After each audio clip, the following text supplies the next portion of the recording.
ಬಣ್ಣದ ಬದುಕಿಗೆ ಎಂಟ್ರಿ ಕೊಟ್ಟ ಬಳಿಕ ಹೇಗಿದೆ ಲೈಫು? ಹೇಗಾಯಿತು? ನಾನು ಡೇ ಒನ್ ಮಾತಾಡಿಸುವಾಗ ಇದು ಇವಾಗ ಇನ್ನೂ ಸ್ವಲ್ಪ ಸೂಪರ್ ಆಗಿದೆ. ಏನೇನು ಚೇಂಜಸ್ ಆಯಿತು ನಿಮ್ಮ ಲೈಫಲ್ಲಿ ಅಂತ ಹೇಳಿ. ಐ ಥಿಂಕ್ ನಾನು ಇವಾಗ I am more confident, more stronger ಅಂತ ಅನಿಸುತ್ತೆ. ಅದೆಲ್ಲ ಲೈಫಲ್ಲಿ ಬಂದಿದ್ದು ಏನು ಬರ್ತಾ ಹೋಯಿತು ಸಿಚುಯೇಷನ್ಸ್ ಅಂತ, ಪ್ರಾಬ್ಲಮ್ಸ್ ಅಂತ ಹೇಳಲ್ಲ, ಬಟ್ ಆ ಸಿಚುಯೇಷನ್ಸು ಸ್ಟ್ರಾಂಗ್ ಮಾಡ್ತಾ ಹೋಯಿತು. ಎವ್ರಿ ಕ್ಯಾರೆಕ್ಟರ್ ನಾನು ಪ್ಲೇ ಮಾಡಿದ್ದು, ಎವ್ರಿ ಆಪರ್ಚುನಿಟಿ ನಾನು ಸಿಕ್ಕಿದ್ದು, ಆ್ಯಂಡ್ ಬಿಗ್ ಬಾಸಿಗೆ ಹೋಗಿದ್ದು ಎಲ್ಲ ಒಂದೊಂದು lesson. So I think I am more stronger, I am more confident ಇವಾಗ ಅಂತ ಅನಿಸುತ್ತೆ. ಪ್ರತಿ ಸಲ ಯಾವುದೇ ಕಾರಣ ಕೊಟ್ಟರು ಕೂಡ ಸ್ಪಂದನ, ಯಾರೇ ಹೇಳಿದ್ರು ಕೂಡ ಸ್ಪಂದನ ಅಷ್ಟೊಂದೇನಿಲ್ಲ ಅನ್ನುವಾಗ ನೀವು ಅದನ್ನು ಹೇಗೆ ಸ್ವೀಕರಿಸ್ತಾ ಇದ್ರಿ ಅಂತ ಹೇಳಿ. ಪ್ರತಿಯೊಬ್ಬರು ಏನೇ ಕಾರಣ ಕೊಟ್ಟರು ಕೂಡ ಸ್ಪಂದನ ಅನ್ನೋ ಹೆಸರು ಬಂದುಬಿಡ್ತಿತ್ತು. ಆಕೆ ಅಷ್ಟು ಸ್ಟ್ರಾಂಗ್ ಇಲ್ಲ, ಅವ್ರಿಗೆ ಆಗೋದಿಲ್ಲ, ಅವ್ರನ್ನ ಕಳಿಸೋಣ ಅನ್ನೋ ಥರ. ಆಗ ನಿಮ್ಮ ಮನಸ್ಸಲ್ಲಿ ಏನೇನು ಅನ್ನಿಸ್ತಿತ್ತು? ಅವ್ರುಗಳು ಹೇಳಿದಾಗ ಯಾವ ಥರ ಫೀಲ್ ಇತ್ತು ನಿಮಗೆ ಮೈಂಡಲ್ಲಿ ಅಂತ ಹೇಳಿ?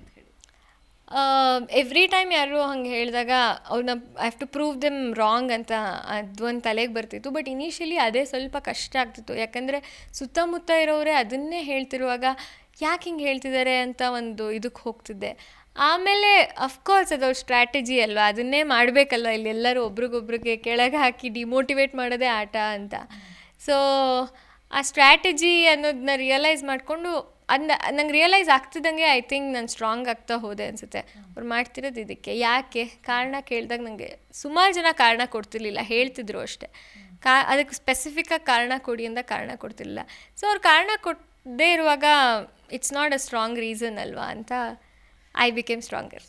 ತುಂಬ ತಾಳ್ಮೆ, ತುಂಬ ಸೈಲೆಂಟು, ಅಷ್ಟು ಬೇಗ ಸಿಟ್ಟು ಬರೋದಿಲ್ಲ. ಏನಾರು ಮಾತಾಡಿದ್ರು ತೂಕವಾಗಿ ಮಾತಾಡ್ತಾ ಇದ್ರಿ. ಆ ತಾಳ್ಮೆ, ಆ ಸೈಲೆಂಟ್ ಬಗ್ಗೆ ಹೇಳೋದಾದ್ರೆ ಏನು ಹೇಳೋದಕ್ಕೆ ಇಷ್ಟಪಡ್ತೀರ? ತುಂಬ ಒಂದು ಪಾಪದ ಹುಡುಗಿ ಅನ್ನೋ ಥರನೇ ಇದ್ರಿ ನೀವು, ಅದ್ರ ಬಗ್ಗೆ ಹೇಳೋದಾದರೆ. ಅಂದರೆ ನಾನು ಪಾಪದ ಥರ ಇದ್ದೆ ಅಂತ ಅನಿಸಲ್ಲ ನನಗೆ, ಬಟ್ ಅನ್ನೆಸೆಸರಿಯಾಗಿ ನಾನು ತುಂಬ ಜಗಳ ಮಾಡ್ತಿಲ್ಲ, ಮಾತಾಡ್ತಿದ್ದೆ, ಅನ್ನೆಸರಿ ಜಗಳ ಮಾಡ್ತಿಲ್ಲ. ಅಂದರೆ ಓಕೆ, ಅವ್ರೇನೋ ಕಾರಣ ಕೊಟ್ಟಿದ್ದಾರೆ, ಅವ್ರ ಪರ್ಸ್ಪೆಕ್ಟಿವ್ ಏನು, ನನ್ನದು ಅಲ್ಲಿಂದ ಶುರುವಾಗ್ತಿತ್ತು. ನಿಮ್ಮ ಪರ್ಸ್ಪೆಕ್ಟಿವ್ ಏನು ಹೇಳಿ, ಯಾಕೆ ನಿಮ್ಗೆ ಅನಿಸ್ತು?